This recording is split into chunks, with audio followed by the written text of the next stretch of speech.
Hello everyone. So finally ये जो company है उसकी आईपीओ इंडियन मार्केट में लॉन्च होने वाली है और ये मीडिया इंडस्ट्री में one of the biggest giant माना जाता है।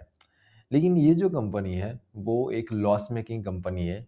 तो सबसे बड़ा सवाल ये है कि अभी इस टाइम पे आईपीओ लाने का क्या सेंस है। क्या प्रमोटर अपना पूरा माल बेच के आपका पैसा लॉस में या अटक सकता है, या क्या पूरा सीन है इसका फंडामेंटल एनालिसिस, लिस्टिंग डे पे गेन होगा या नहीं, इन्वेस्ट करना चाहिए या नहीं, सारी चीज़ों के बारे में बात करते हैं। और at the end of this video आपको ये बिल्कुल क्लिस्टर क्लियर हो जाएगा इस कंपनी के बारे में कि क्या इसका सीन है, फंडामेंटल एनालिसिस से लेके इसका जो है वो प्रॉफिट वगैरह, रेवेन्यू मॉडल, सारी चीज़ें बिल्कुल सिंपल शब्दों में इस वीडियो में एक्सप्लेन करने वाला हूँ। So without any further delay चलिए आज की इस वीडियो को शुरू करते हैं।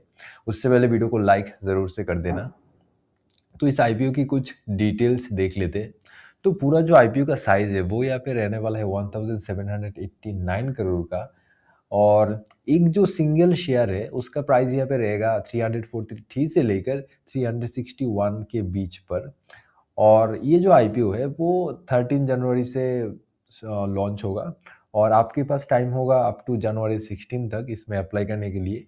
और 21 जनवरी तक आपको ये पता चल जाएगा आपके पोर्टफोलियो में शेयर इस कंपनी के आ जाएगा अगर आपका अलॉटमेंट हुआ तो। यहाँ पे एक लॉट में आपको मिलेंगे 41 शेयर्स। अब बात करते हैं कि आखिर ये कंपनी करती क्या है। देखिए, आपके घर में अगर स्मार्ट टीवी है या अगर आप मोबाइल पे नेटफ्लिक्स कंज्यूम करते हो, जो स्ट्रीमिंग सर्विसेज है, और ये सारी चीज़ें, इस सारी चीज़ों का जो बैकएंड है वो ये कंपनी हैंडल करती है। कोई भी कंटेंट उसकी स्ट्रीमिंग से लेकर उसकी डिस्ट्रीब्यूशन, उसका मोनेटाइजेशन, उसका जो है वो एडवर्टाइजमेंट, ये सारी चीज़ें ये कंपनी कवर करती है।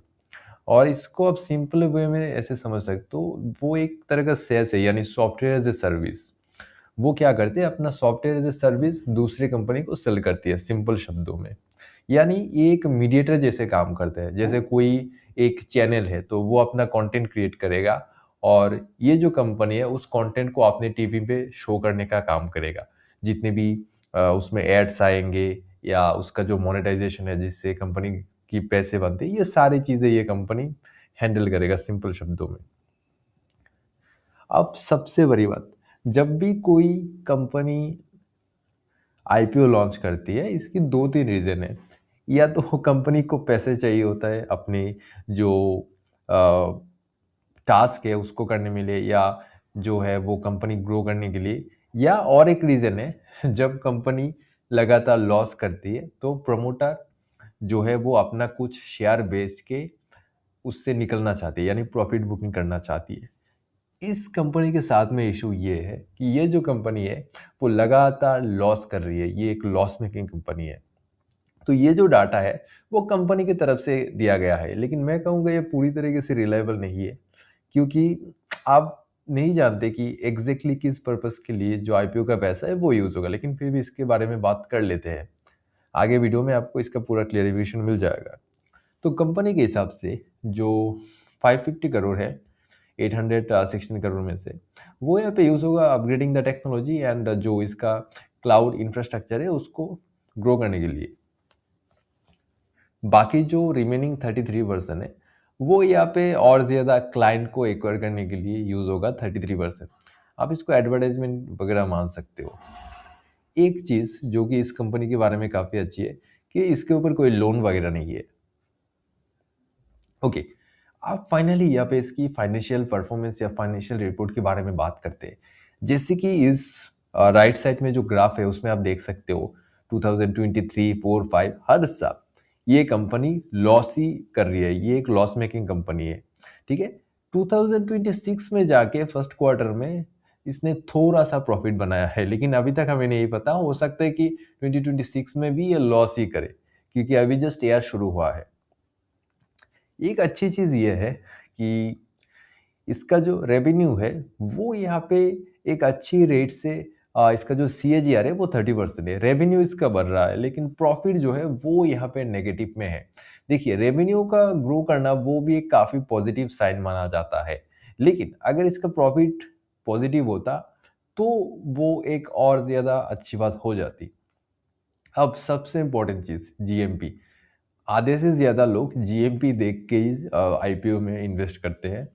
तो इसका जो जीएमपी है यानी ग्रे मार्केट प्रीमियम है, वो अभी चल रहा है, वो फ्लक्चुएट करता रहता है। लास्ट टाइम जब मैंने देखा था तो 10% के करीब चल रहा था, यानी 37 रुपीज़। तो इसका जो ग्रे मार्केट प्रीमियम है वो भी यहाँ पे काफ़ी ज़्यादा कम है। तो अगर आप ये एक्सपेक्ट कर रहे हो कि लिस्टिंग डे पे आपको प्रॉफिट हो जाएगा, तो वही चांसेस काफ़ी कम है कि लिस्टिंग डे पे आपको प्रॉफिट होगा। अब कंपनी के कुछ पॉजिटिव चीज़ें देख लेते हैं। देखिए, ये जो कंपनी है वो मतलब कंटेंट डिस्ट्रीब्यूशन में, मोनेटाइजेशन में ग्लोबल लीडर है। दुनिया की 50 सबसे बड़ी कंपनी इस कंपनी के साथ काम कर चुकी है, तो ये काफ़ी अच्छी चीज़ है।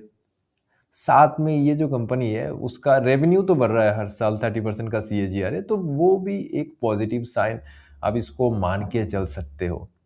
अब कुछ कंसर्निंग चीज़ें जो कि थोड़ी सी ज़्यादा आपके लिए जानना इम्पोर्टेंट है। जैसे ये जो कंपनी है उसका 73% से ज़्यादा आता है सिर्फ एक कंट्री से, यूएस से। तो ये काफ़ी ज़्यादा मतलब कंसर्निंग चीज़ है जी, क्योंकि ये जो कंपनी है वो 100 से ज़्यादा कंट्रीज़ में इसके सर्विसेज चलती है।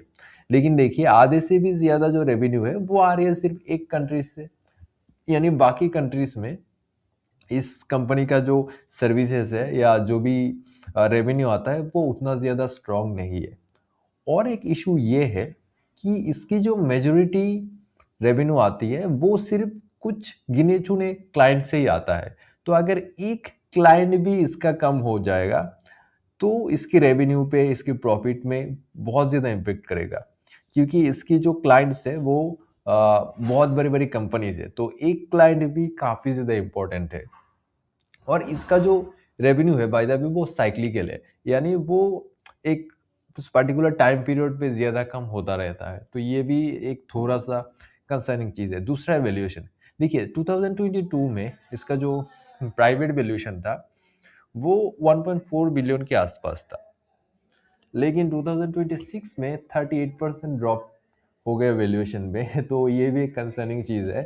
हिस्ट्री ऑफ लॉसेस, ये कंपनी हर साल लॉस कर रही है 2023 से लेके 5 तक, और मेरे ख्याल से 26 में भी लॉस करने के पूरे पूरे चांसेस है। तो ये एक चीज़ है। इंटेंस कंपटीशन, इसके कंपटीशन में यहाँ पे अमेजोन एडब्ल्यूएस है, ठीक है, और गूगल भी इसकी कंपटीशन है। तो ये भी एक चीज़ है। मेरे ख्याल से आपने इस कंपनी का नाम पहली बार सुन रहे होंगे, लेकिन अमेजोन, गूगल तो आप सभी को पता ही है। अब कंक्लूजन के बारे में बात करते हैं, किसको अप्लाई करना चाहिए। देखिए, अगर आप ये सोच रहे हैं कि लिस्टिंग डे पे आपको मतलब प्रॉफिट होगा, तो मेरे ख्याल से चांसेस काफ़ी कम है, क्योंकि जीएमपी इसका काफ़ी ज़्यादा कम है। अब जो लोग लॉन्ग टर्म सोच रहे हैं कि 5 साल के लिए होल्ड करने के लिए, तो देखिए, ये जो कंपनी है वो जिस फील्ड में या जिस निश में है उसमें ये ग्लोबल लीडर तो है, साथ में ये काफ़ी अर्ली स्टेजेस में है। तो उसमें ग्रोथ होने के चांसेस या जो अपसाइड पोटेंशियल है वो काफ़ी ज़्यादा है। लेकिन एट द सेम टाइम इससे काफ़ी बेटर ऑप्शन भी आपके पास अवेलेबल है, तो ये भी उतना ज़्यादा सेंस नहीं बनाता। लेकिन जो लोग थोड़ा सा रिस्क लेना चाहते हैं वो इसके बारे में सोच सकते हैं। लेकिन मैं फिर से बोलूँगा कि आपके पास बेटर ऑप्शन अवेलेबल है। अब तीसरा, किस लोगों को इसको अवॉइड करना चाहिए। देखिए, जो लोग शॉर्ट टर्म के लिए इन्वेस्ट कर रहे हैं और बिल्कुल भी रिस्क नहीं लेना चाहते, वॉलेटिलिटी हैंडल नहीं कर सकते, उनके लिए ये आईपीओ अवॉइड करना चाहिए एट एनी कॉस्ट, ठीक है। और यहीं पे आज की वीडियो के एंड हो जाते हैं। आई होप मैंने सारी चीज़ें इस वीडियो में कवर कर दिया होगा। फिर भी अगर आपकी कोई डाउट्स है तो आप कमेंट सेक्शन में पूछ सकते हैं, और यहीं पे हो जाते हैं आज की वीडियो की एंड। और मैं मिलता हूँ आपसे मेरे अगले वीडियो में।